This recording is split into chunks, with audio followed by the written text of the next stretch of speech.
Indigo ફ્લાઇટનું સંકટ સતત 7મા દિવસે પણ યથાવત। દિલ્હી, મુંબઈ સહિતના શહેરોથી ઓપરેટ થતી 300 ફ્લાઇટ કેન્સલ। અમદાવાદમાં આજે સવારે 20 ફ્લાઇટ રદ કરતા મુસાફરો મુશ્કેલીમાં। આજે લોકસભામાં વંદે માતરમ ગીત પર વિશેષ ચર્ચા। ગીતને 150 વર્ષ પૂર્ણ થવા પર ખાસ આયોજન। પીએમ મોદી કરાવશે ચર્ચાની શરૂઆત। કોંગ્રેસ, ટીએમસીના સાંસદો લેશે ચર્ચામાં ભાગ।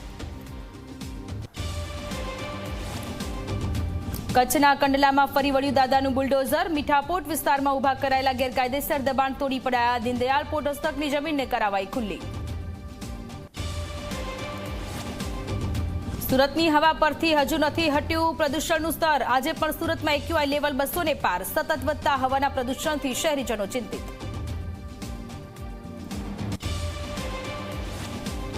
અમદાવાદના રખિયાલમાં કોર્પોરેશનની બેદરકારીનો ભોગ બની બીઆરટીએસ બસ। યોગ્ય પુરાણ ન થવાને કારણે ફસાઈ ગઈ બીઆરટીએસ। ખાડામાં ટાયર ફસાતા બંધ પડી બસ।